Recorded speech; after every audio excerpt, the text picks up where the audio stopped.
Bien le bonjour les assistants de flics, ça va ou quoi les gars? Nouvelle vidéo actualité sur le FC Barcelone. Avant ça, je vais faire une parenthèse évidemment sur l'arrivée de Flick, en espérant ne pas finir la saison en l'appelant Cornflakes comme les céréales. J'espère de tout mon cœur qu'on n'en arrivera pas là. Flick, propose-nous quelque chose de cohérent. Alors mon avis bien évidemment c'est que je suis super heureux, même s'il y a de la déception au vu de la sortie de Xavi, mais au final ce qui compte c'est qu'il est sorti, voilà. Je vais pas faire non plus le gars dépité de sa sortie, certes elle a été dégueulasse, j'étais pas forcément en accord avec les manières de Laporta, mais en fin de compte il est sorti, moi ça m'arrange, on va voir ce que Flick va donner au FC Barcelone. Pour ma part j'ai confiance en lui, par contre son arrivée a soulevé un gros débat, enfin si on peut appeler ça un débat, le Barça pourrait probablement perdre l'ADN Barça. Et j'attends la réponse là. Là, je me suis mis comme ça parce que j'attends les commentaires. Je sais pas par quelle manière je vais pouvoir les lire avant même que la vidéo sorte, mais s'il vous plaît, mettez des commentaires là. C'est quoi l'ADN Barça? Non, mais dites-nous, c'est quoi l'ADN Barça? Vous êtes bloqué dans un trou noir en 2010 et on regarde pas les mêmes matchs? Enfin, je comprends. C'est quoi l'ADN Barça? Pourquoi il y en a certains, ils aiment bien se donner un style, un genre, en nous parlant d'ADN, de si, c'est quoi? C'est une scène de crime, on est un laboratoire pour parler d'ADN. Vous nous parlez plus d'ADN qu'un laboratoire lorsqu'il enquête pour une scène de crime. Tranquille les gars. Et tu lui dis c'est quoi l'ADN Barça? Il te dit oui, mais tu sais, Messi, quand il mettait ça, mais qu'est-ce que tu racontes en fait? Il n'y a plus d'ADN Barça depuis de nombreuses années, donc je sais pas pourquoi vous êtes bloqué en 2010. Peut-être que ce Barça-là, on le reverra un jour. Ça va être très très compliqué au vu de ce qu'ils ont proposé. C'était des extraterrestres sur le terrain. Il y avait une alchimie monstrueuse, que ce soit entre le coach ou les joueurs eux-mêmes qui ont grandi ensemble, qui pour la plupart étaient montés de la Masia. Donc on va dire il y a eu un concours de circonstances qui a fait que tout s'est bien emboîté à cette époque-là. Maintenant pour refaire ça, ça va être compliqué. Par contre pour retrouver du beau jeu, même si c'est un jeu plus direct que ce que le Barça a l'habitude, tant que c'est du beau jeu, ça sera toujours mieux que ce que Xavi nous proposait. Est-ce que Xavi avait l'ADN Barça? Non mais dites-moi, je sais pas. L'ADN Barça. Non, on va arrêter de se donner un style, un genre en parlant d'ADN sans maîtriser ce que veut dire même le terme ADN, ni de quelle époque on parle du Barça, ni de quel genre d'ADN on parle. Vous-même, vous savez pas si on devait approfondir qu'est-ce que vous êtes en train de raconter. C'est juste que la nostalgie fait que vous avez cette envie-là de vous donner un genre de connaisseur. Ouais, le Barça va perdre son ADN. Mais s'il te plaît, Xavi, depuis son arrivée, c'était quoi l'ADN, mis à part, bon, au début, moi, il m'a fait extrêmement plaisir quand il a repris le club, faut le dire. On voyait quand même du beau football, l'époque de Aubameyang et tout. J'ai pas mal apprécié, on va pas se mentir. Mais est-ce qu'il y avait l'ADN Barça dans le jeu? Non. Juste avant, comment il s'appelle, Monsieur Coman, est-ce qu'il avait l'ADN Barça? Non plus. Et on peut continuer ça pendant des années en arrière, mais parce qu'on a engagé un petit flic, vous nous parlez d'ADN. Allez, c'est bon. Allez travailler au laboratoire si vous voulez parler d'ADN et tout. Nous, ici, c'est le football. On veut évoluer, on veut voir les choses avancer. Si vous voulez rester bloqué dans un trou noir en 2010, restez-y, on va pas vous rejoindre. Non, non, nous, on va essayer d'avancer. Quitte à échouer, au moins, on aura essayé. Là, à vous entendre, ça aurait été quoi le but pour garder l'ADN Barça? Ramener un Catalan. En fait, c'est ça l'ADN Barça. Faut juste ramener un Espagnol, un Catalan. Si je comprends bien, en fin de compte, non, arrêtez. Ça n'a ni queue ni tête. Je suis très content de l'arrivée de Flick. En plus de ça, il va ramener deux assistants avec lui. On dirait des fous, tout droit sortis d'un asile. Le gars, il y a des photos où il est même pas coiffé. J'ai pas envie que ce soit lui qui me réveille, moi, à l'entraînement. Vous imaginez, lui, il va réveiller des joueurs. Je pense que tu passes vraiment un mauvais quart d'heure au réveil. Ça fait plaisir. Moi, je suis content. J'attends vos retours dans les commentaires, même si je pense beaucoup de Blaugrana sont contents. Mis à part ceux qui, par exemple, voulaient Pep ou Klopp avant Hansi Flick. Malheureusement, ce n'était pas possible. Pep est encore du côté de City.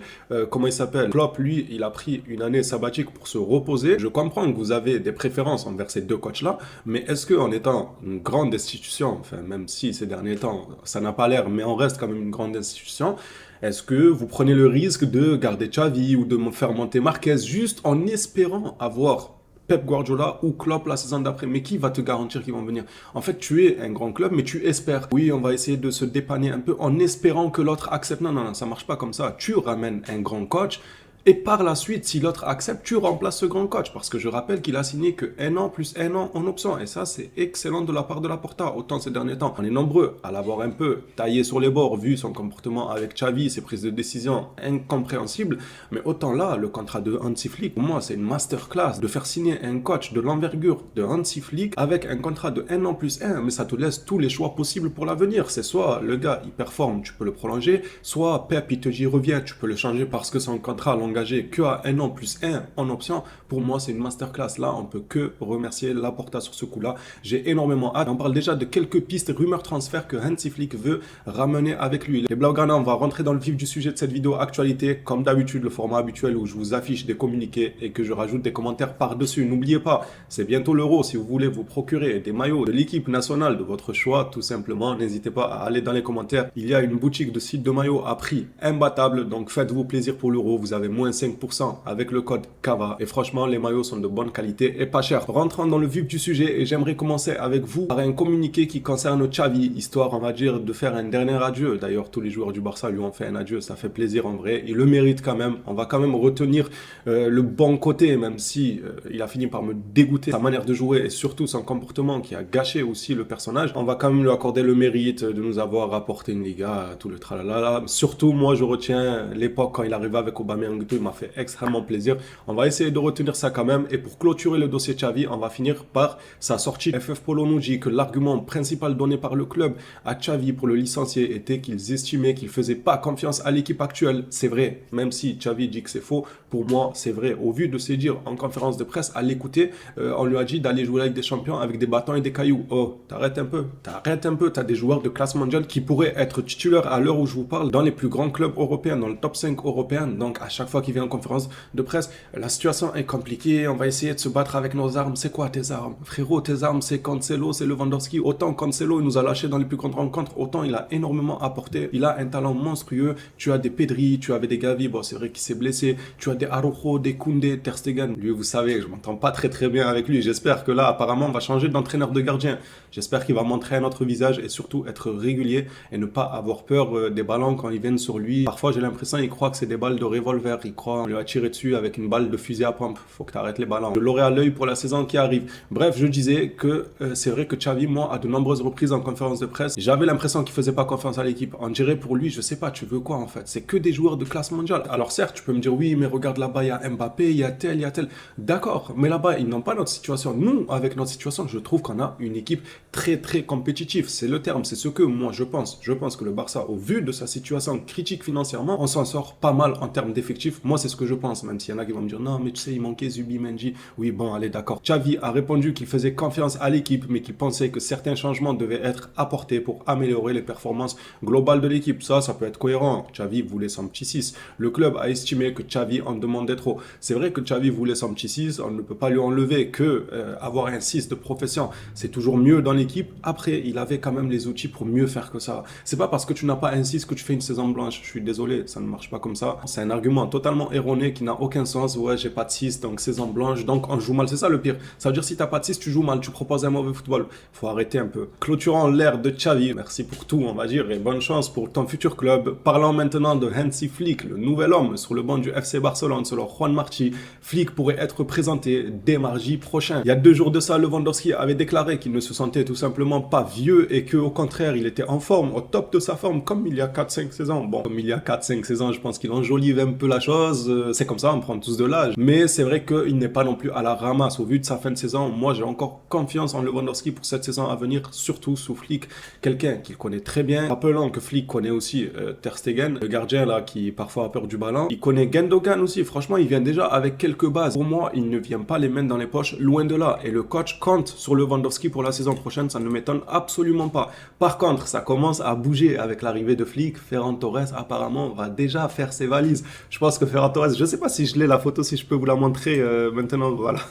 Je crois que regardez celui à droite là, sur notre droite, enfin, selon la caméra ça peut être différent, je connais ma droite et ma gauche les gars, donc si sur votre écran, quand je dis à droite c'est à gauche, c'est normal, c'est l'angle de la caméra, donc rendez pas fou à dire ouais il a je ne sais quel âge, il confond sa droite et sa gauche, c'est juste une histoire d'angle de caméra, je préfère éclaircir.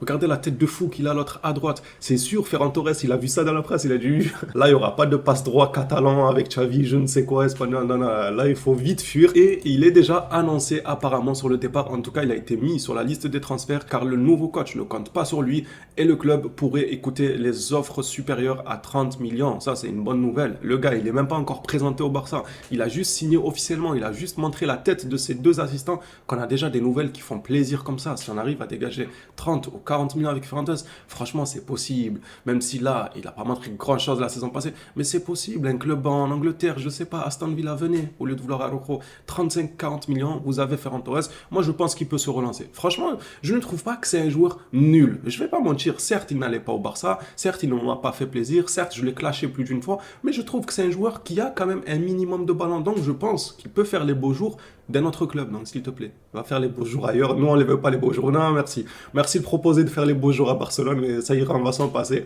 Fais les beaux jours dans un autre club. C'est le gars qui essaye d'embrouiller, d'emboucaner un peu les autres clubs pour qu'il achète. En vrai, ça me fait plaisir que déjà ce genre de rumeurs, ça reste que des rumeurs pour l'instant, commencent à sortir alors que le coach n'est même pas encore présenté. Par contre là, ça va pas faire plaisir à beaucoup de monde, mais je sais pas pourquoi, moi ça ne m'étonne pas. Sport nous rapporte que Jorge Mendes a commencé à chercher une autre équipe pour Joao Félix autre que le FC Barcelone. Alors, est-ce que vous y croyez à cette, pour l'instant, rumeur de Sport ou pas du tout? Moi, j'ai tendance à croire que ça peut être vrai.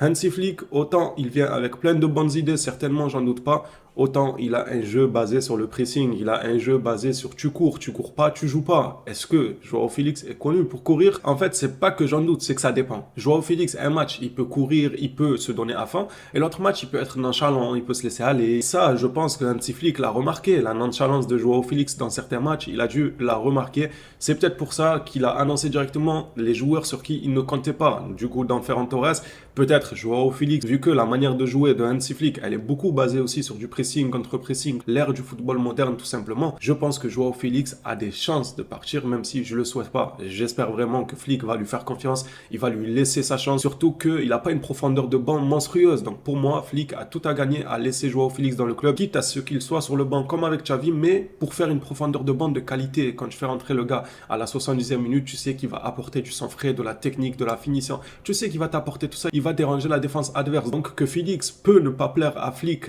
dû à sa nonchalance, je peux le comprendre du côté du coach, mais qu'il soit vendu, ça, je veux pas le voir personnellement. Berger nous rapporte que Barcelone est intéressé par le gardien allemand de 20 ans, Baccaos, c'est Mataos, mais version Bacca ou quoi, qui appartient au Werder de Brême et a joué en prêt au FC Volendam cette saison. Ça y est, ça me fume parce que depuis que Flick est annoncé, il y a plein de Volendam, Guten Tag, Baos, Laos. Ça y est, c'est vraiment plus l'Espagne, là, c'est l'Allemagne. Soyez prêts que toutes les rumeurs de transfert, ça va être que à coup de Kimmich, de Laos, de Mataos, de Baos.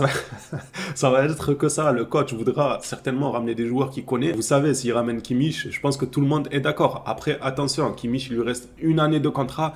À voir, il faut être très très bon en négociation si le Barça veut le ramener cette saison, ou sinon patienter la saison d'après pour qu'il arrive libre, ce qui arrangerait les finances du FC Barcelone. Ça serait beaucoup mieux que le joueur arrive libre. Bref, reprenons sur ce communiqué, un gardien de 20 ans dans le viseur du FC Barcelone, et ça fait plaisir parce que lui, c'est un Allemand qui a 20 ans.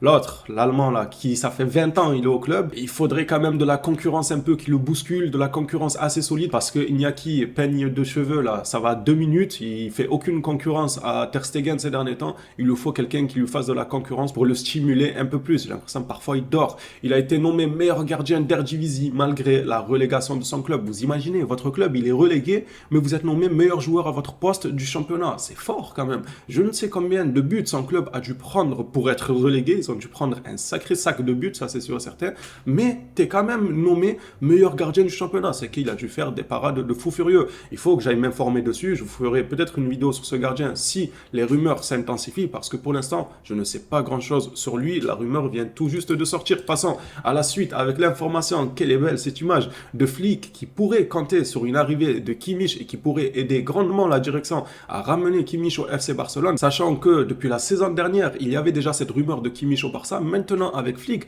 ça pourrait arranger la situation. Moi je l'ai dit, cette saison, enfin cet été-là, le mercato, c'est soit Kimmich il prolonge au Bayern et le feuilleton il est clôturé à 100% parce que son contrat se termine en 2025, soit il ne prolonge pas et le Bayern écoutera les offres au risque de le voir partir gratuitement la saison prochaine, donc ils seront obligés de les vendre, ou bien Kimmich restera têtu sur cette position, ne prolonge pas et partira libre la saison prochaine, ce qui arrangera les affaires du Barça.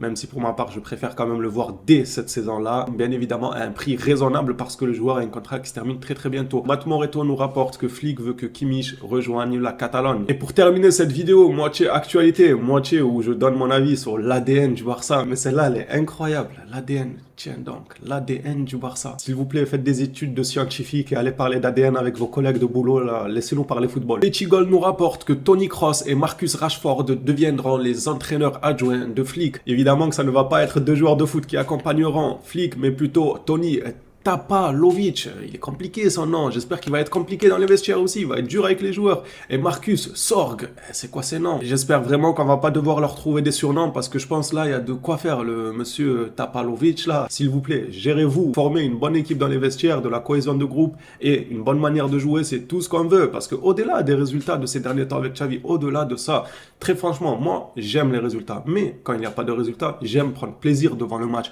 Au moins, si je perds, je vais soulever les choses qui n'ont pas été bonnes dans un match durant le débrief, ça c'est sûr. Mais je vais quand même dire, on a bien joué, on a vu du spectacle, on a vu un jeu offensif, on a eu des frissons. Mais avec Xavi, il n'y avait rien. Les résultats n'étaient pas là, mais la manière de jouer, elle n'était pas là aussi. Et ça commence à être très très problématique pour moi quand ni les résultats, ni le jeu ne sont au rendez-vous. Les phénomènes, cette vidéo actualité touche à sa fin. Merci à toi si tu l'as regardé jusqu'ici. N'hésite pas à t'abonner pour soutenir la chaîne, le petit like, on s'attrape à la prochaine vidéo sur le FC Barcelone. N'oubliez pas surtout vos avis dans les commentaires, ça compte énormément pour moi. Ciao les Blaugrana.